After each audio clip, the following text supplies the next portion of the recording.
Oke, teman-teman, suara saya jelas?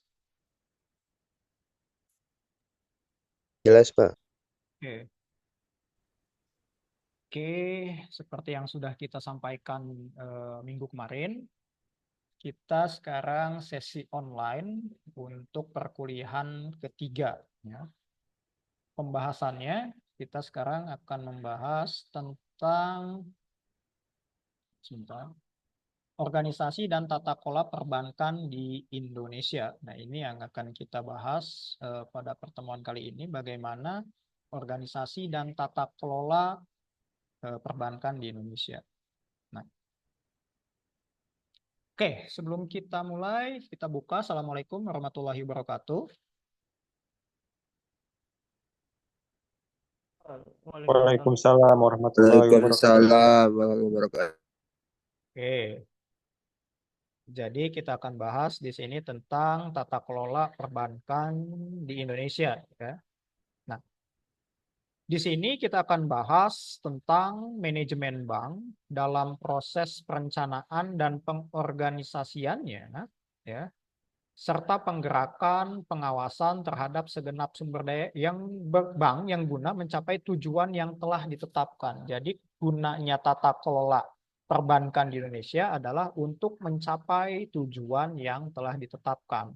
Nah, tujuan masing-masing bank kan beda-beda. Ada yang ingin tujuannya konsen di apa namanya kredit usaha rakyat, misalnya seperti Bank BRI gitu ya. Kemudian juga ada yang konsennya di bank transaksi seperti BCA gitu ya. Kemudian juga tujuannya ada juga sebagai bank digital, contohnya Bank Jago, Alobank, Sibank, dan lain-lain. Kemudian juga tujuannya ada menjadi bank syariah terkemuka, misalnya di Indonesia, contohnya BSI Syariah, BSI dan Bank Muamalat misalnya. Nah, maka dari itu eh, tata kelola perbankan di Indonesia perlu diperhatikan untuk mencapai tujuan-tujuan masing-masing bank tersebut. Ya. Nah, kemudian tujuan bank juga di sini ada tujuan jangka panjang. Nah, di sini tujuan jangka panjang perbankan adalah memperoleh keuntungan yang akan memaksimalkan kekayaan pemegang saham. Jadi tujuan jangka panjangnya adalah maksimalisasi keuntungan para investor atau pemegang saham bank tersebut, gitu ya. Kemudian manajemen bank juga di sini mempunyai sasarannya dalam melaksanakan kegiatan operasionalnya.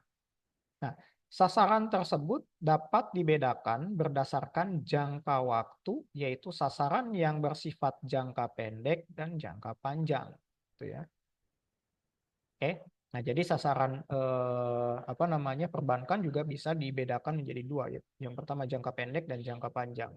Nah, kalau yang jangka pendek, sasaran jangka pendek ini berkaitan dengan penggunaan waktu dalam operasional bank untuk mencapai tujuan yang sifatnya jangka pendek. Contohnya apa sih sasaran jangka pendek perbankan itu? Jangka pendeknya misalnya bisa apa namanya lolos audit Bank Indonesia. Nah, perbankan di Indonesia juga kan harus misalnya lolos auditing gitu. Supaya apa? Supaya izinnya bisa diperpanjang. Nah, kalau misalnya bank-bank yang tidak lolos audit oleh BI ataupun OJK gitu ya, nanti izin operasional bank tersebut akan dibekukan atau dicabut. Nah, misalnya kan auditnya itu biasanya setiap tahun gitu ya. Ya, misalnya sasaran jangka pendeknya adalah lolos audit oleh OJK atau Bank Indonesia misalnya, supaya bisa mempertahankan operasional atau izin operasional bank tersebut. Gitu. Nah, kemudian juga ada sasaran jangka panjang di sini. Sasaran jangka panjang perbankan misalnya, yaitu bagaimana memperoleh keuntungan dari kegiatan bank untuk meningkatkan nilai perusahaan dan memaksimalkan kekayaan pemilik bank. Nah, jadi memaksimalkan kekayaan si investor bank tersebut atau pemegang saham bank tersebut. Nah, untuk meningkatkan nilai perusahaan itu bisa dilakukan dengan apa? Nah, nilai suatu perusahaan bisa kita lihat dari apa? Dari harga sahamnya, ya. Kalau harga saham bank tersebut tinggi, maka bisa dikategorikan kalau misalnya kalau saham bank tersebut ini ya tinggi gitu ya. Kan kalau kita lihat harga saham kan bisa dilihat misalnya harga saham Bank BCA 10.000 per lembar saham gitu ya. Wah, bagus nih dibandingkan yang bank lain misalnya hanya 7.000. Nah, kemudian nilai perusahaan juga bisa ditingkatkan melalui harga saham perusahaan tersebut. Misalnya, harga perusahaan Bank BCA naik dari tadinya 8.500 menjadi 8.700 misalnya. Nah, itu juga salah satu sasaran jangka panjang perusahaan misalnya untuk bisa menaikkan nilai perusahaan. Nah, nilai perusahaan juga bisa dilihat dari kinerja keuangan perusahaan tersebut. Misalnya kinerja keuangannya meningkat dari tahun ke tahun yang bisa kita lihat dari keuntungan atau laba bersih yang dihasilkan oleh perusahaan tersebut. Itu juga salah satu sasaran jangka panjang yang dilakukan oleh perbankan, yaitu salah satunya meningkatkan nilai perusahaan. Nah, tujuannya apa meningkatkan nilai perusahaan tersebut? Untuk memaksimalkan kekayaan pemilik bank atau si pemegang sahamnya, gitu ya. Nah, sampai sini ada yang ditanyakan nggak, teman-teman, terkait dengan sasaran jangka pendek dan jangka panjang perbankan itu sendiri? Nah, kemudian, untuk mencapai sasaran, bank harus memperhatikan beberapa hal dalam pengelolaan aktiva dan kewajibannya. Nah, yang pertama, bank harus mengelola likuiditasnya. Apa sih likuiditas yang dimaksud di dalam perbankan? Likuiditas ini adalah cadangan kas yang harus dimiliki oleh bank untuk kegiatan operasionalnya. Contohnya apa?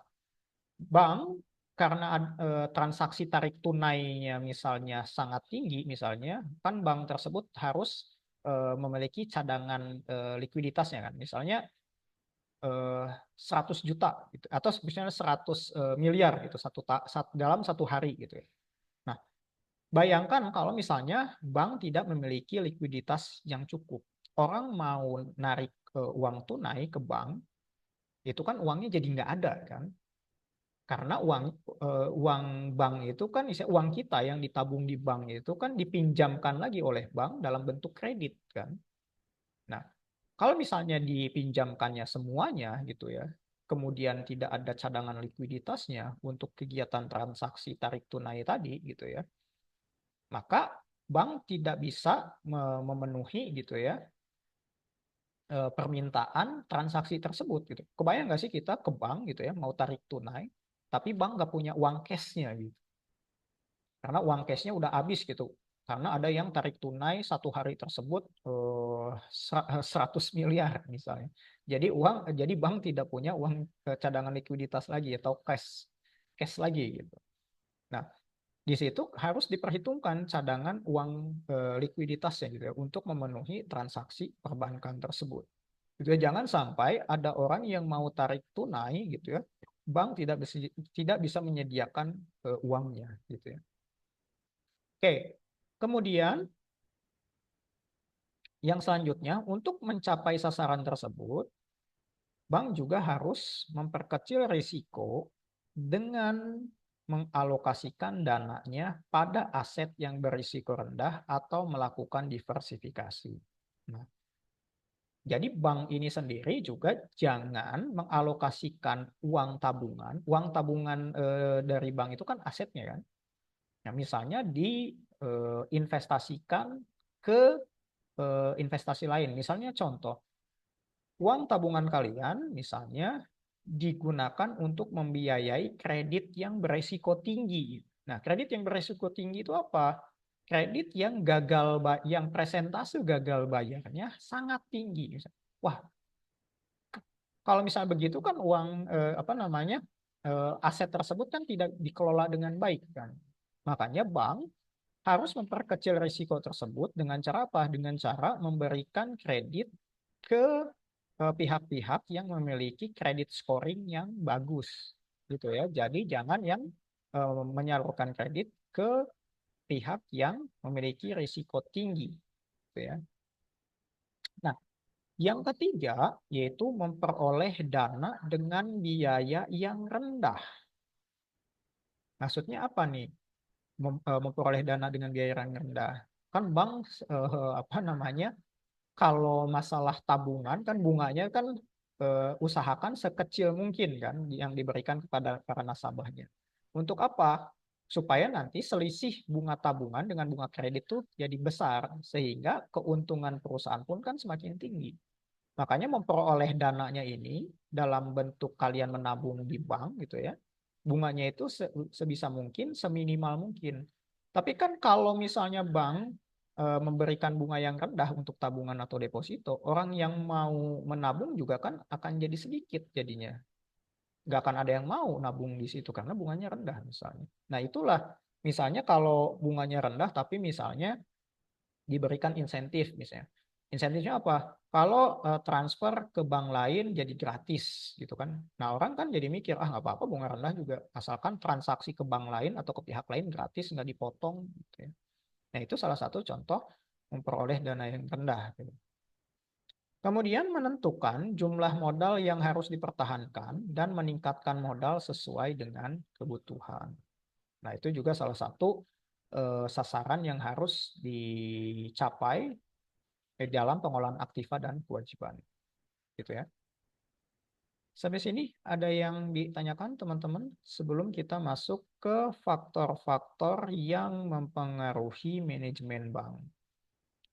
Yang pertama ada faktor internal dan faktor eksternal di sini.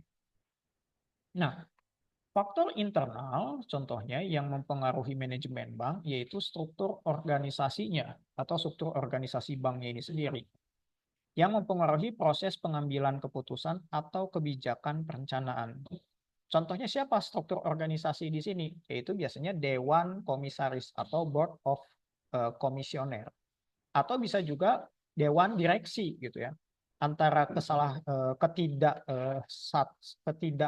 satu pemahaman gitu antara direktur satu dengan direktur yang lainnya misalnya mempengaruhi pengambilan keputusan. Nah, tapi biasa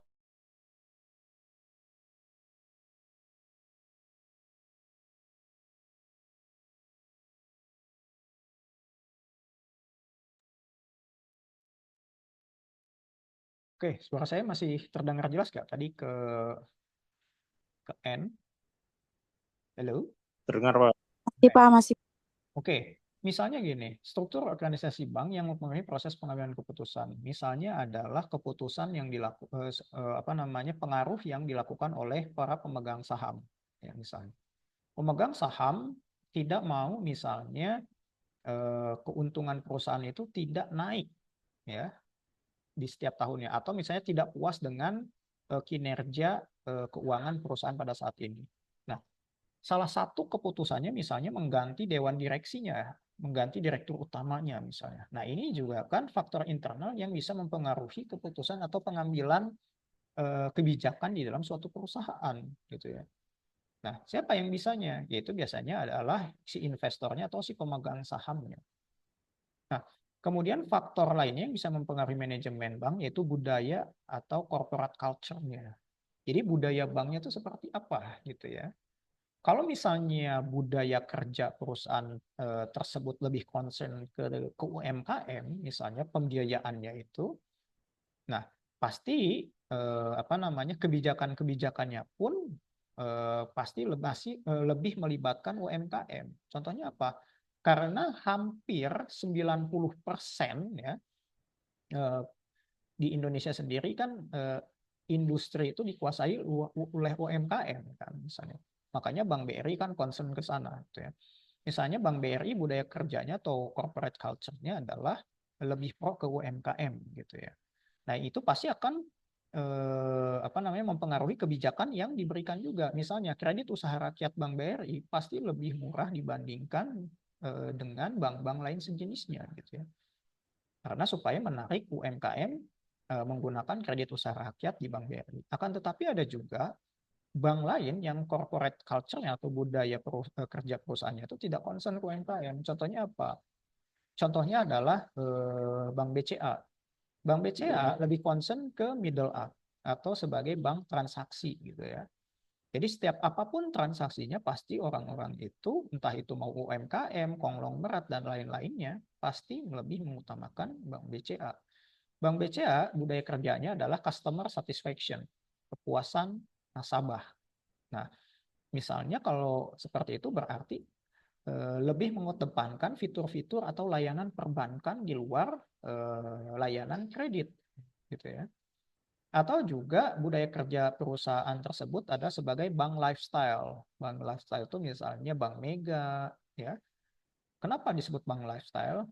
Karena lebih mengedepankan credit card gitu ya. Credit card yang digunakan untuk pemenuhan gaya hidup. Makanya kan kalau kredit Bank Mega gitu ya, pasti bonus-bonusnya itu banyaknya misalnya kalau kita makan gitu ya dengan menggunakan kartu kredit Bank Mega gitu ya, bisa dapat diskon 30%, 40% gitu, atau berbelanja di merchant-merchant tertentu gitu ya. Kalau menggunakan kartu kredit bank tersebut kita banyak dapat diskon. Nah, itu disebut dengan corporate culture gitu. Fokus dari perusahaan tersebut ke arah mana gitu ya. Kalau BRI UMKM, BCA sebagai transaction bank, Bank Mega sebagai misalnya bank lifestyle gitu. Nah, tergantung di situ budaya kerja bank tersebut atau perusahaan tersebut seperti apa. Kemudian juga strategi segmentasi pasar. Kita nggak usah bahas detail satu persatu ya. Kita supaya mempersingkat waktu.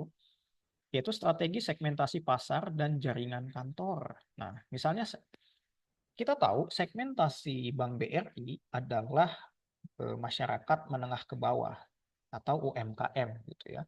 Jadi Bank BRI ingin semua masyarakat di Indonesia gitu ya terakses oleh fasilitas-fasilitas perbankan milik Bank BRI gitu ya. Makanya jaringan kantor cabang Bank BRI kan di pelosok Indonesia pun ada kan.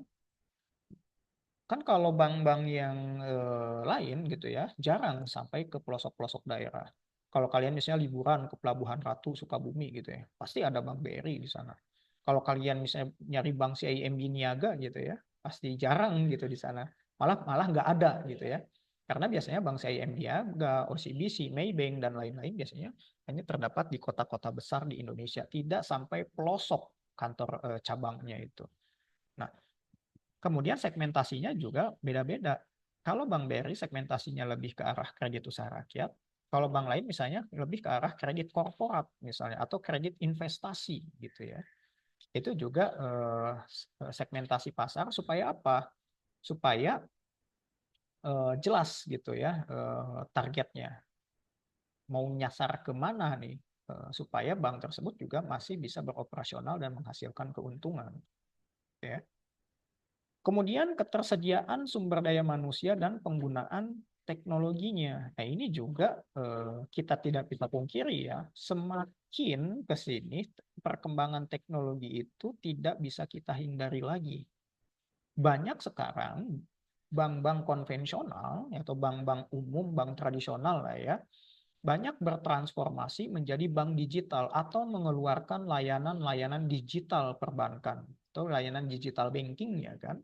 Sekarang, semua perbankan pasti memiliki aplikasi digital untuk mengakses layanan perbankannya. Misal contoh, BCA dengan BCA Mobile, Mandiri dengan Livin-nya, BRI dengan Brimo-nya atau BRI Mobile-nya. Nah, itu salah satu layanan digital perbankan ya. Jadi kita tidak bisa pungkiri juga faktor-faktor yang mempengaruhi manajemen bank juga terpengaruh dari perkembangan atau kecanggihan teknologi selama ini. Itu ya, itu untuk faktor internal. Kemudian ada faktor eksternal yang mempengaruhi manajemen bank. Yang pertama adalah kebijakan moneter. Nah, kebijakan moneter itu dikeluarkan oleh siapa sih? Ada yang tahu nggak? Kebijakan moneter itu dikeluarkan oleh Bank Indonesia. Oke. Nah, yang notabene-nya adalah bank sentral yang mengatur tingkat suku bunga acuan bank-bank di Indonesia atau lebih dikenal dengan BI Rate. Ya. atau suku bunga acuan yang dikeluarkan oleh BI atau BI rate lah ya, yang lebih familiar. Itu faktor eksternal yang mempengaruhi manajemen bank. Jadi setiap kebijakan nilai misalnya bunga kredit, entah itu bunga kredit atau bunga tabungan, harus berdasarkan standar BI rate yang dikeluarkan oleh bank sentral. Gitu ya. Kemudian bagaimana faktor eksternal tentang fluktuasi nilai tukar dengan inflasi. Gitu ya. Nah ini juga mempengaruhi manajemen bank. Kalau misalnya nilai tukar rupiah sedang turun dan inflasi naik, ya kan, berarti harga-harga barang meningkat nih, nilai tukar menurun gitu, mahal. Yang tadinya minyak goreng 1 liter tuh 20.000, sekarang jadi 30.000 gitu. Nah itu juga kan mempengaruhi manajemen bank. Mempengaruhinya gimana? Misalnya karena sekarang harga-harga mahal, ekonomi lagi turun gitu ya, orang yang mau kredit ke bank juga jadi turun. Itu yang kita alami saat COVID kemarin kan. Ekonomi lesu gitu. Masyarakat boro-boro mau minjem ke bank gitu ya. Untuk kehidupan sehari-harinya juga udah susah. Gitu. Makanya untuk menstimulus tadi misalnya supaya orang banyak yang minjem ke bank, misalnya tingkat suku bunga kreditnya diturunkan misalnya.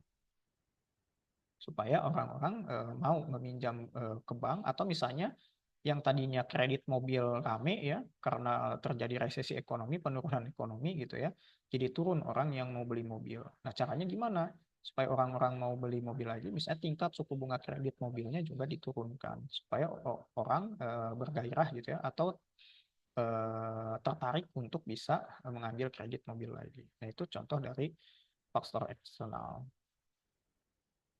Kemudian ada lagi volatilitas tingkat bunga yang tadi kita bahas, yaitu BI rate ya, tingkat suku bunga acuan yang dikeluarkan oleh Bank Indonesia. Gitu. Nah, itu juga bisa jadi acuan untuk nanti bank menentukan berapa tingkat suku bunga kredit dan berapa tingkat suku bunga deposito atau tabungan. Kenapa?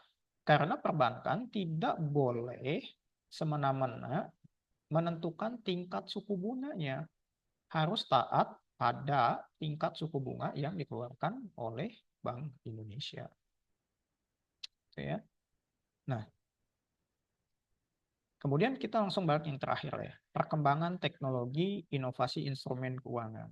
Nah, misalnya kan sekarang karena perkembangan teknologi dan inovasi instrumen keuangan ya, banyak juga yang tadi kita bahas ya, bank yang bertransformasi dari bank konvensional biasa atau bank umum biasa menjadi bank dengan layanan atau fitur-fitur digitalnya, atau berubah atau bertransformasi menjadi bank digital gitu ya.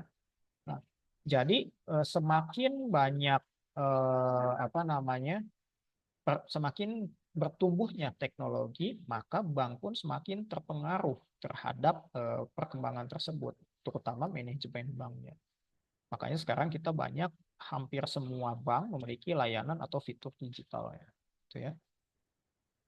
Ya, Pak. Oh ya, boleh. Boleh. Nah, kemudian di sini sampai sini ada yang ditanyakan dulu nggak? Terkait dengan faktor-faktor yang mempengaruhi manajemen bank, entah itu faktor internal maupun faktor eksternal. Oke, kalau ada kita lanjut ke struktur organisasi bank yang merupakan pola hubungan yang menyatakan fungsi, aktivitas maupun tugas dan wewenang dari berbagai unsur organisasi pada tingkat yang berbeda pada bank. Nah, jadi unsur-unsur struktur organisasi bank yang pertama adalah pemegang sahamnya atau investornya.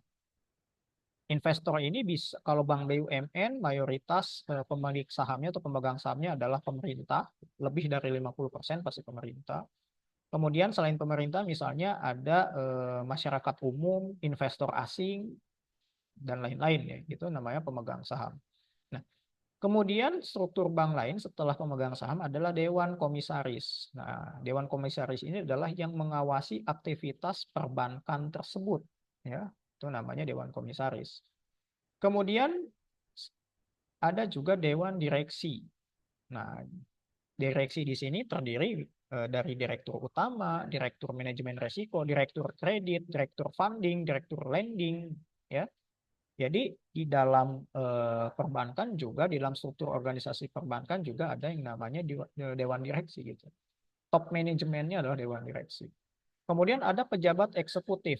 Apa nih yang dimaksud pejabat eksekutif? Nah, kalau dewan direksi ini adalah top manajemen, kalau pejabat eksekutif adalah middle management. Misalnya adalah kepala bagian manajemen risiko, kepala bagian treasury, kepala bagian kepatuhan dan lain-lain. Nah, itu disebut pejabat eksekutif. Ya, yang levelnya satu level di bawah top manajemen atau dewan direksi. Nah, yang terakhir baru di sini ada karyawan. Nah, karyawan itu staf biasa ya. Staf yang memang membantu para pejabat eksekutif dan dewan direksi untuk kegiatan operasional di dalam perbankan. Contohnya apa?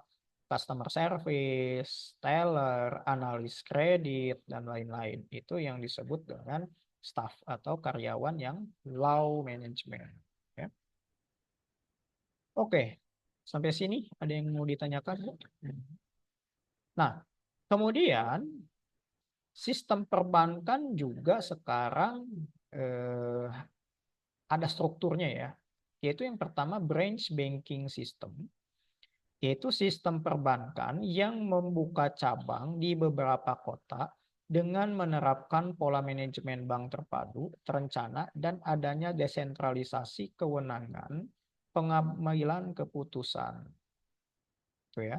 Nah, kemudian juga contohnya apa? Contohnya Bank BRI gitu ya. Bank Mandiri, Bank BNI. Mereka kan membuka cabang-cabangnya di kota-kota besar dan kota dan sampai kecamatan gitu ya. Kalau BRI kita lihat ya, sampai kecamatan tuh ada gitu ya kantor cabangnya. Selain KCU atau kantor cabang utama, ada juga KCP yaitu kantor cabang pembantu gitu ya. Nah, ciri-cirinya branch banking system ini adalah ruang lingkup usaha sudah berkembang.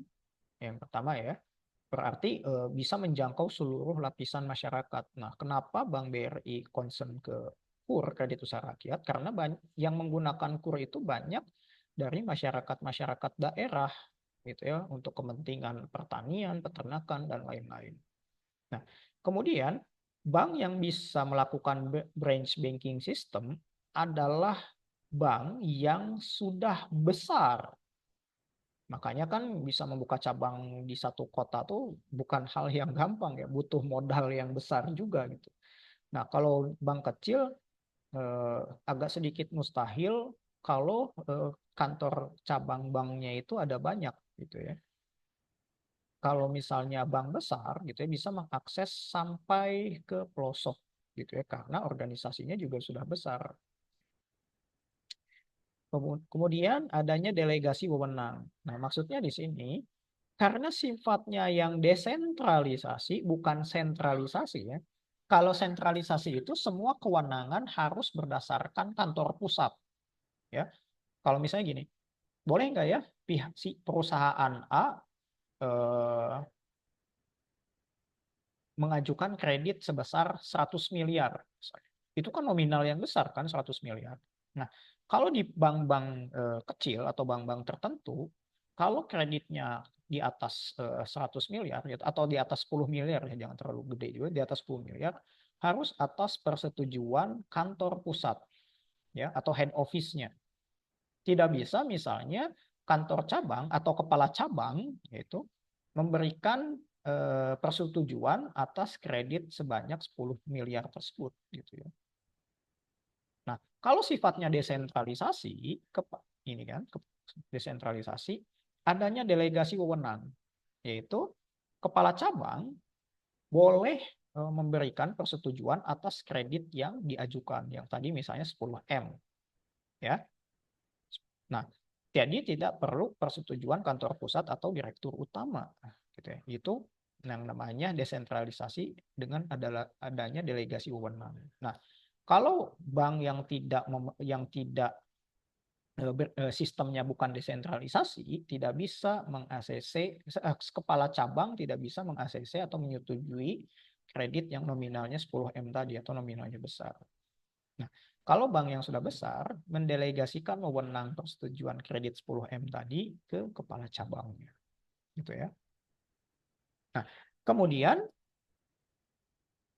ada juga unit banking system, yaitu sistem perbankan yang beroperasi secara terpusat dengan tidak membuka kantor cabang di kota lain kecuali dalam batas wilayah tertentu. Ciri-cirinya wilayah operasi terbatas, lingkup organisasi kecil, terbatasnya delegasi wewenang, pengambilan keputusan bisa dilakukan secara cepat.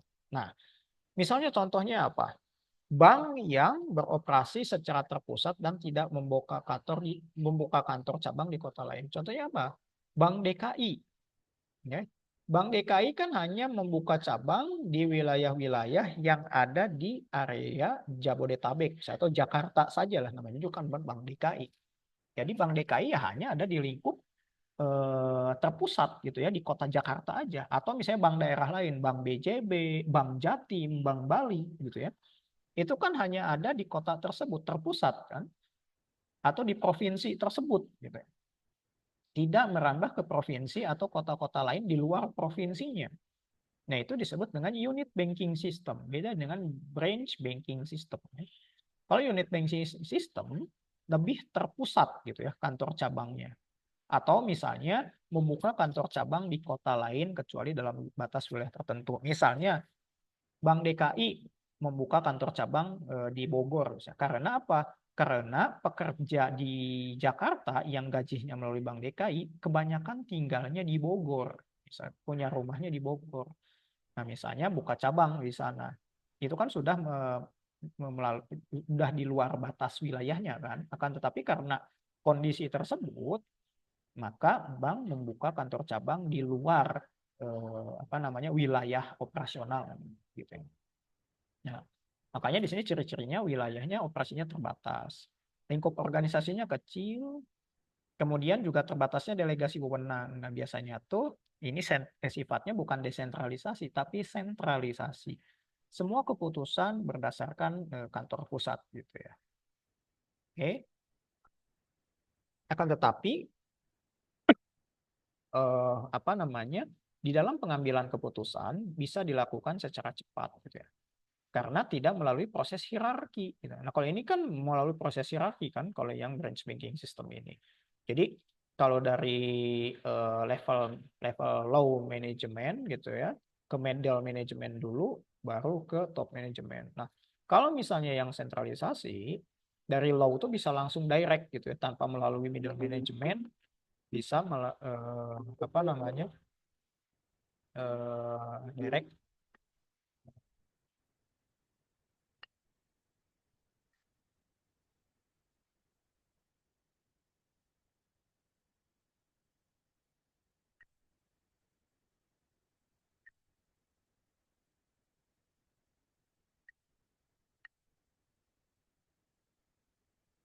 Oke.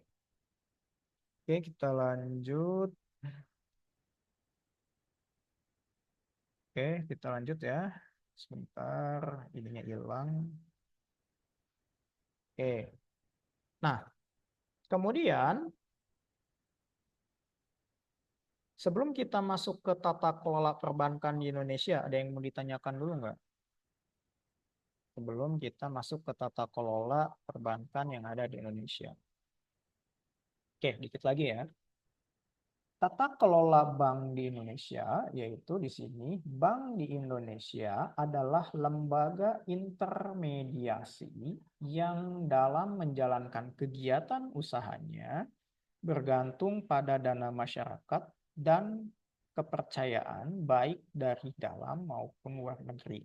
Nah, jadi bank itu adalah lembaga intermediasi penghubung antara pihak yang mempunyai kelebihan dana dengan pihak yang kekurangan dana.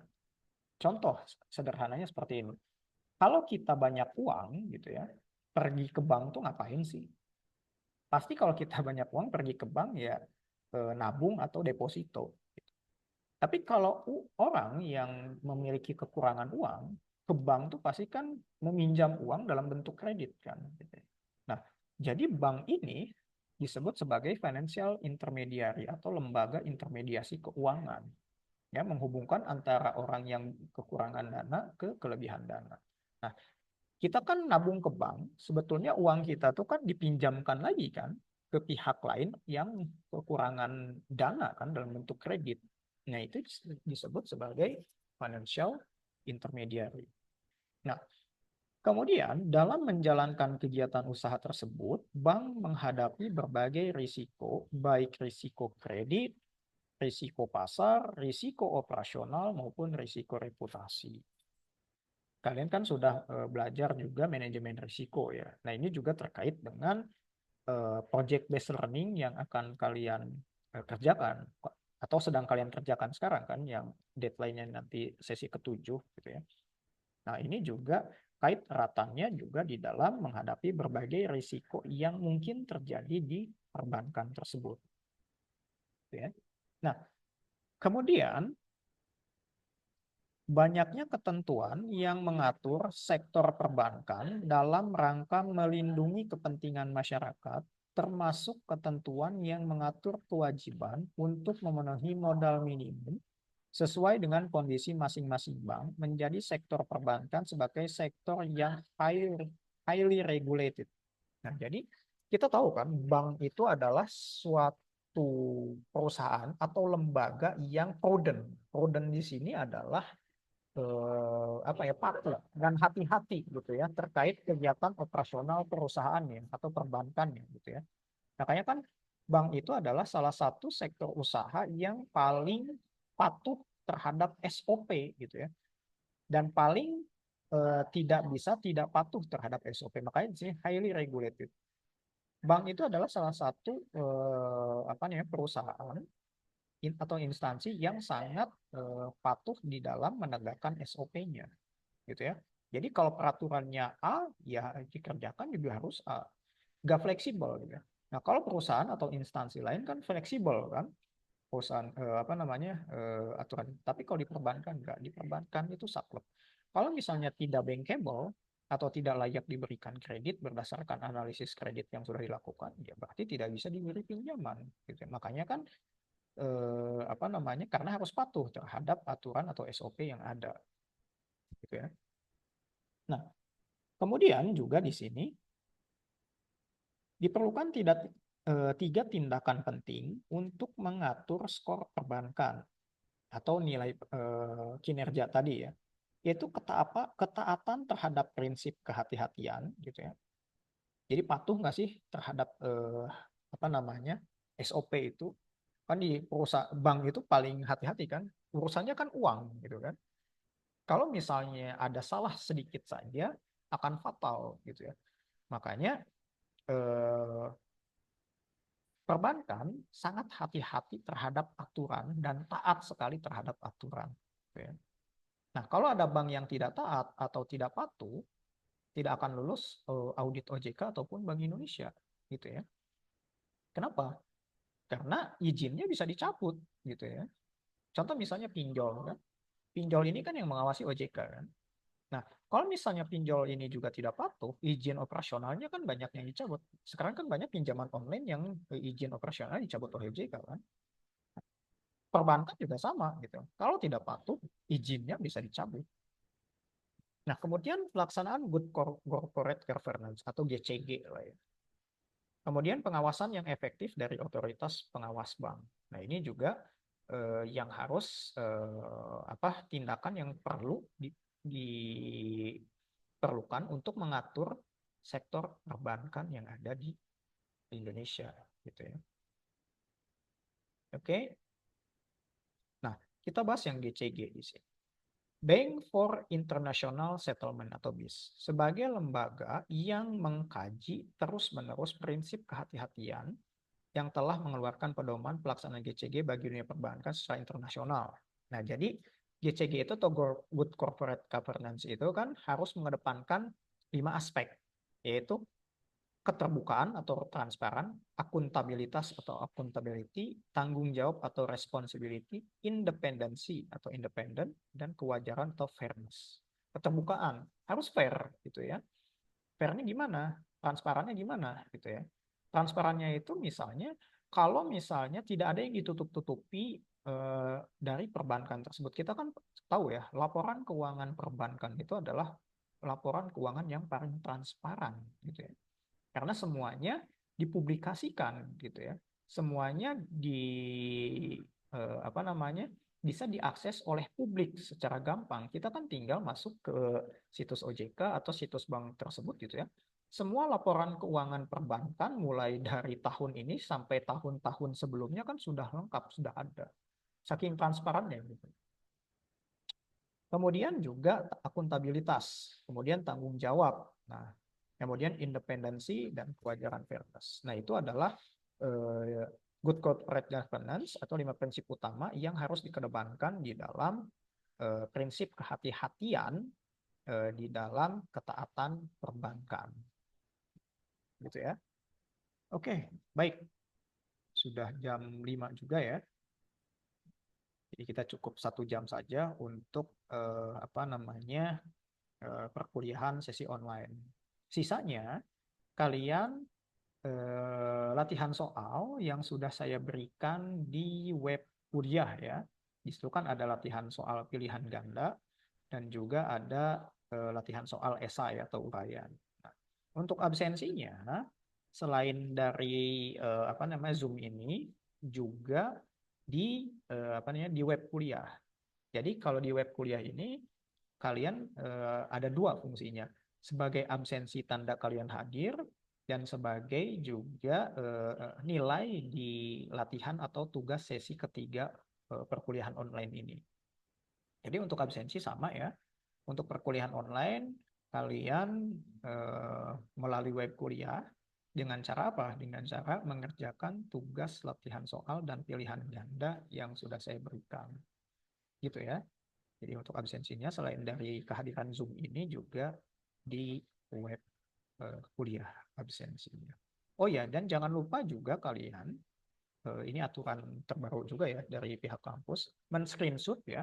Ingat, men-screenshot kalau kalian ikut menghadiri perkuliahan online melalui Zoom dan dikirimkan screenshot hasil dari perkuliahan online tersebut di web kuliah ya.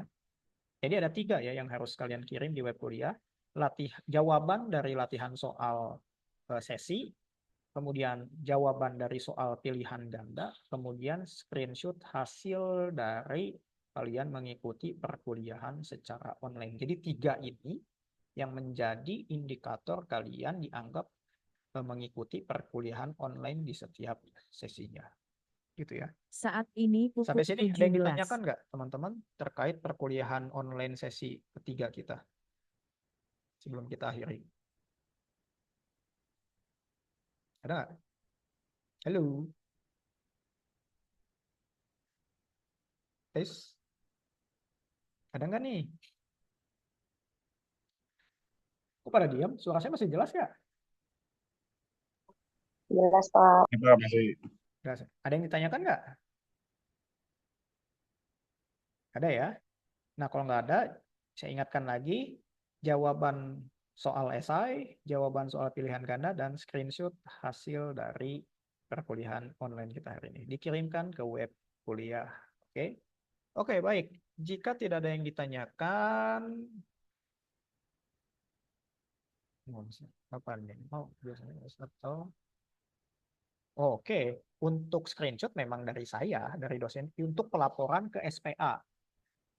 Akan tetapi, saya juga inginkan kalian juga men-screenshot yang dikirimkan ke web kuliah untuk laporan kalian ke saya kalau kalian sudah mengikuti perkuliahan secara online. Itu ya bedanya ya. Jadi screenshot ini tentu kalau saya tanggung jawabnya ke sentra pelayanan akademik melaporkan kalau sudah dilakukan perkuliahan Zoom ya. Tapi screenshot yang kalian kirim di web kuliah adalah laporan kalian ke saya. Jadi bukti kalian kalau sudah mengikuti perkuliahan secara Zoom atau offline. Itu ya Farhan ya. Dan juga nanti kalian lingkari nama kalian di sana supaya saya gampang gitu ya untuk mengabsennya. Oke?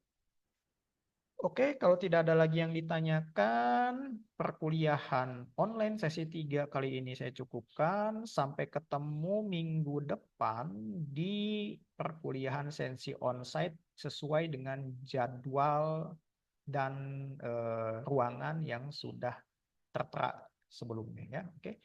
Saya akhiri, selamat sore semuanya. Assalamualaikum warahmatullahi wabarakatuh. Waalaikumsalam warahmatullahi wabarakatuh. Waalaikumsalam. Terima kasih, Pak. Waalaikumsalam.